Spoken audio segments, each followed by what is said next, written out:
sepanjang kita beragama pakai prasangka, jelek di akhirnya. Paham? Ya? Oke. Oleh karena itu, maka kita harus punya ilmu. Tapi hati-hati, ilmu itu bukan untuk dihafal. Karena ilmu yang sebenarnya itu adalah untuk dipraktekkan agar memberi manfaat. Makanya ngaji dengan saya jangan menjadi kolektor ilmu. Ya? Saya cuma bisa Quran satu ayat aja, Bismillahirrahmanirrahim. Gak apa-apa, gak usah 30 juz.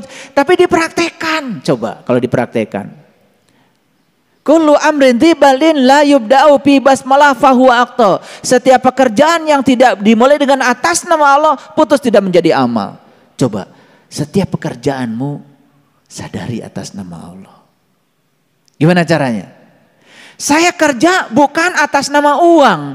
Saya kerja bukan atas nama kebutuhan. Saya bekerja bukan karena takut kekurangan. Saya bekerja bukan karena anak saya tidak takut kelaparan. Tapi saya bekerja atas nama Allah. Karena saya percaya saya datang ke semesta ini untuk menjadi kepanjangan tangan Allah. Menyampaikan cinta kasih Allah. Uang itu bagi saya adalah hadiah dari semesta. Karena pelayanan saya kepada orang. Keren gak kalau begitu? Keren gak? Kalian baca Bismillahirrahmanirrahim udah lakoh banget. Begitu ditanya kenapa Anda bekerja? Ya kalau saya gak kerja anak saya gimana makannya? Jadi seperti dia yang ngasih makan sama anaknya bukan Allah. Sombong gak? Sombong gak? Lah itu namanya ilmunya sudah ada. Tetapi tidak dipraktekkan karena tidak mengerti. Karena dalam dirinya ada yang bernama kebodohan. Ya pahit jadinya. Coba selidiki, ya nggak usah jauh-jauh. Belajar riset. Kita kerja di pabrik yang sama. Gaji kita sama. Profesi kita sama. Bedakan coba niat kita. Kalau orang lain niatnya karena takut kekurangan, karena ingin uang, coba kita niatnya karena ingin memberikan pelayanan. Karena Allah titipkan keahlian kepada saya untuk memberikan pelayanan, maka niat saya untuk memberikan pelayanan. Gaji bukan lagi menjadi tujuan. Perhatikan dan praktekkan dan lihat perbedaannya. Pernah nggak menyelidiki itu? Pernah apa tidak? Ya. Kan kita kerja di pabrik yang sama dengan orang, kerja di lembaga yang sama, di institusi yang sama. Coba mulai praktek. Biarkan orang lain dengan niatnya sendiri, tapi niat saya diubah. Bismillah bagi saya bukan seperti yang dikatakan orang. Coba perhatikan, perhatikan di riset. Ternyata luar biasa. Dulu gaji saya segini, gak cukup, utangnya banyak. Sekarang gaji saya tetap segini, kok saya sekarang mulai tidak punya beban. Ada apa ini? Oh ternyata diubah niatnya. Betul gak? Saya tanya nih kalian semuanya. Apa sih niat berumah tangga?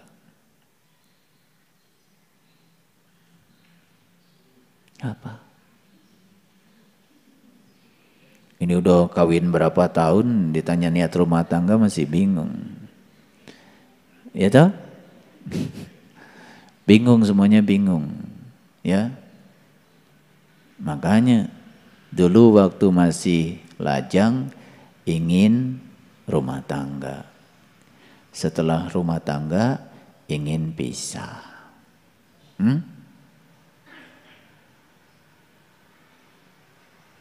Padahal ayatnya suka dibaca. Setiap kali ada kawinan, pasti ayatnya itu. Apa tuh?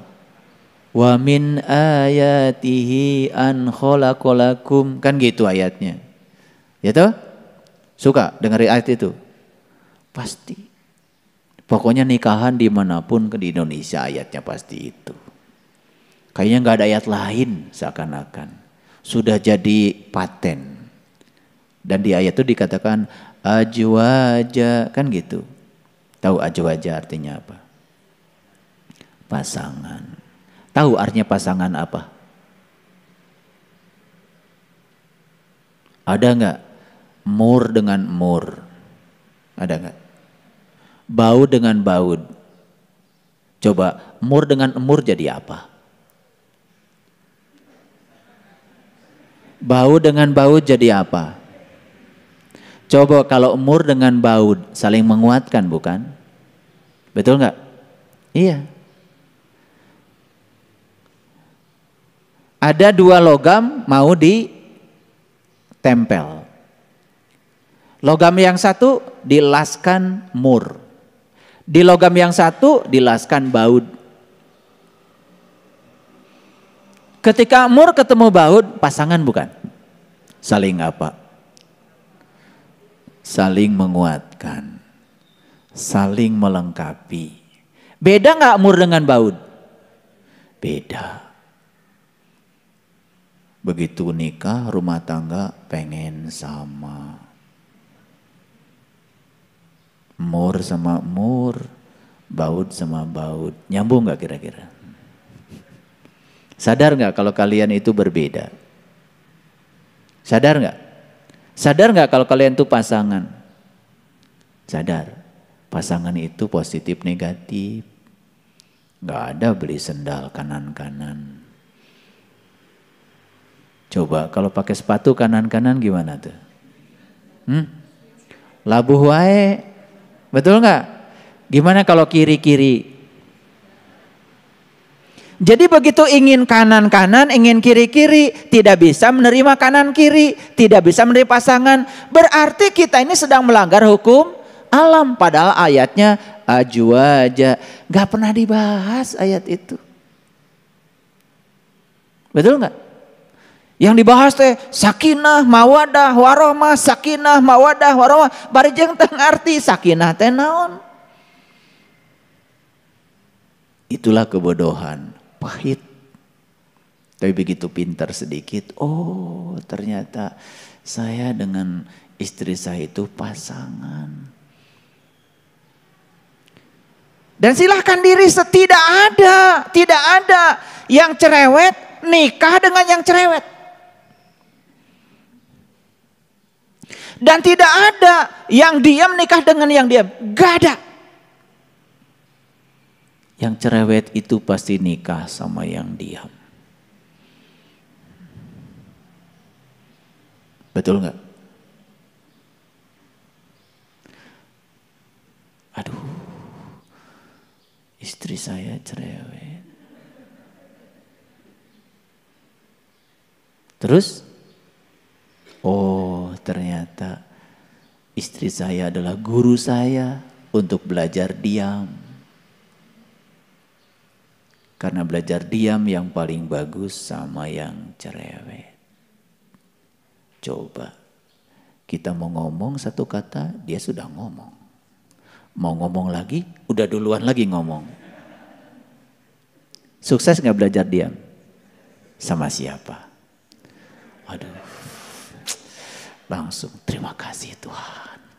Sudah diutus utusanmu. Seorang manusia cerewet pasanganku. Lewat dia aku belajar diam. Gitu enggak? Tapi karena tidak ada kesadaran, kurang pinter. Jadi akhirnya apa? Begitu cerewet, omong wae sia.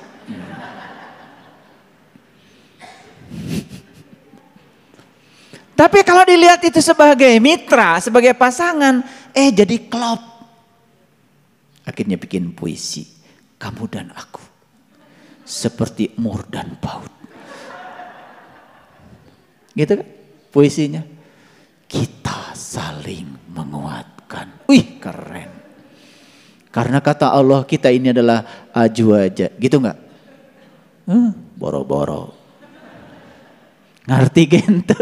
Betul enggak? Iya. Yang terjadi adalah membangun neraka. Karena kalau mur dengan mur, baud dengan baud, ya pakai truk. Nggak nyambung. Makanya saya mau bikin pelatihan. Ya, BSI mau bikin pelatihan khusus untuk menangani persoalan relationship. Untuk pengantin baru sekaligus juga pengantin yang sudah bari dan basi. Iya, jadi kita mau kasih argumen saintifiknya supaya mereka mengerti. Begitu sadar, oh kita ini pasangan. Yes, kiri kanan. Men are from Mars, women are from Venus. Aku berasal dari Mars, istriku dari Venus. Dua makhluk yang berbeda. Oke. Kita tetap satu kasur toh? Keren gak kalau gitu? Nah itu. Jadi sebetulnya ilmu kita sudah banyak. Cuman prakteknya kurang banyak. Siapa sih yang tidak tahu kalau sedekah itu membawa berkah? Semua udah tahu, tapi prakteknya biasanya masih hitung-hitungan. Betul nggak? Itu karena tidak mau mencoba. Gitu. Dan menurut Profesor Kazuo Murakami, kalau orang penyakitnya jantung, ini orang Jepang loh, bukan orang Islam, tidak mengerti istilah zakat, tidak ngerti sodakoh. Tapi beliau cuma mengatakan orang-orang yang penyakitnya jantung ternyata penyebabnya adalah kurang berbagi. Jadi kalau ditangkap oleh orang Islam ternyata sodakohnya kurang, itu penyakitnya jantung.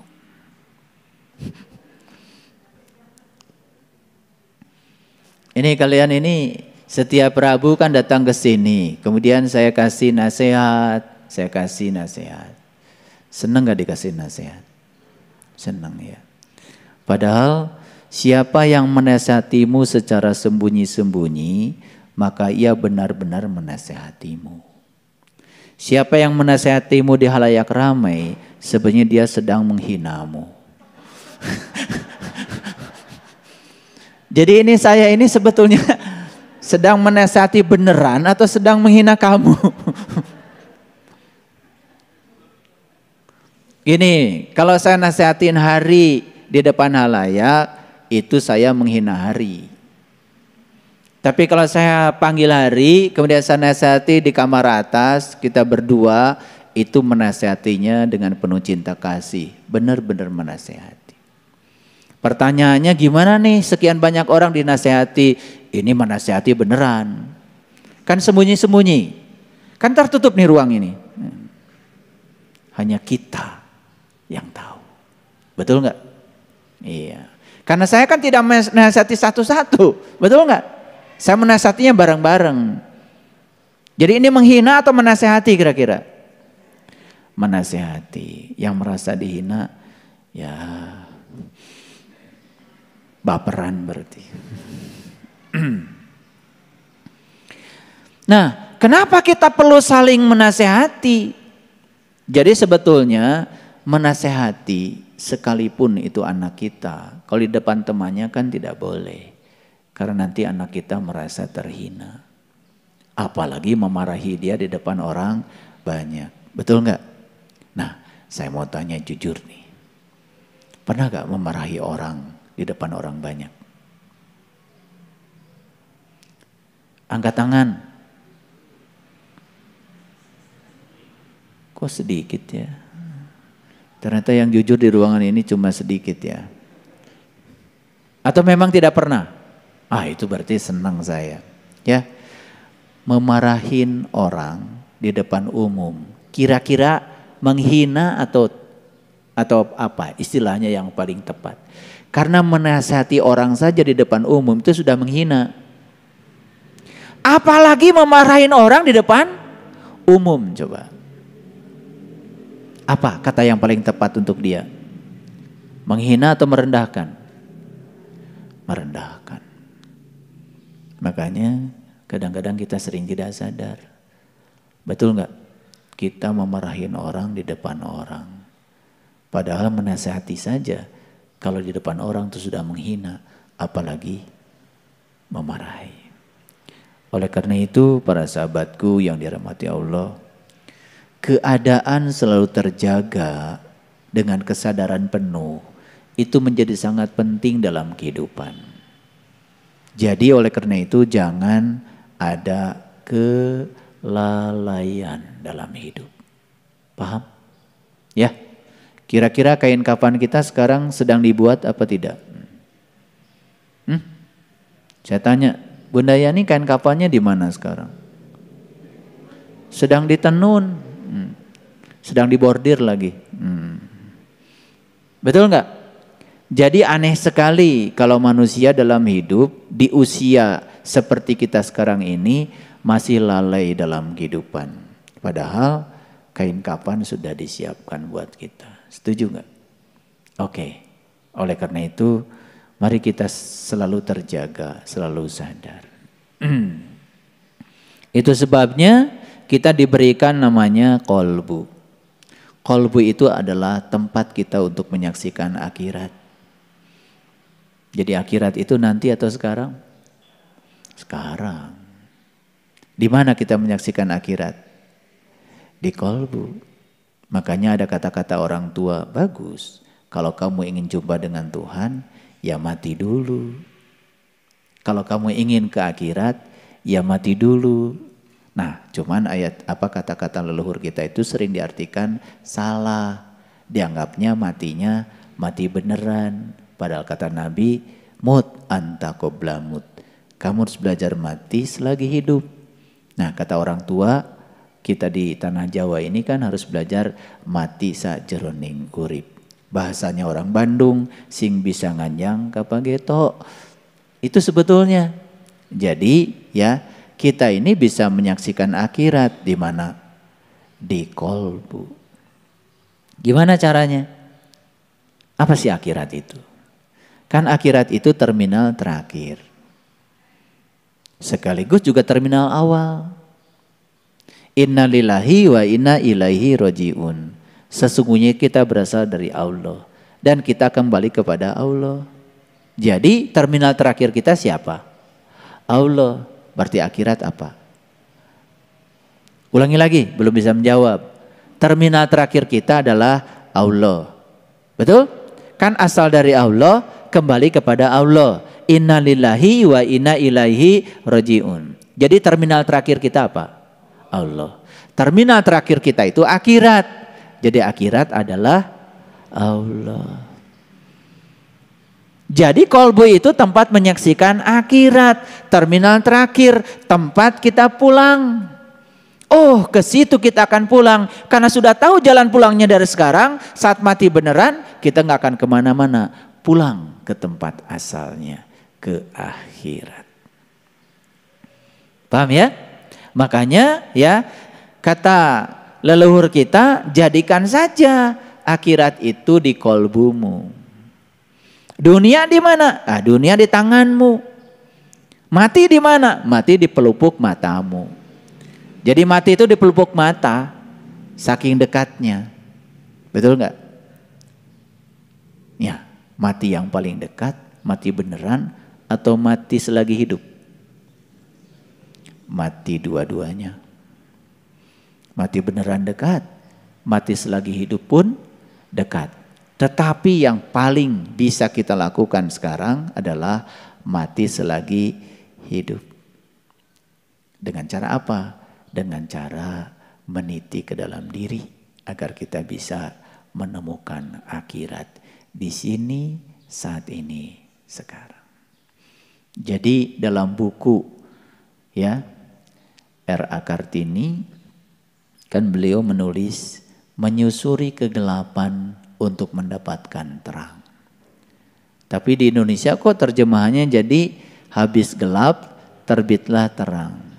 Padahal aslinya buku itu bahasa Belanda.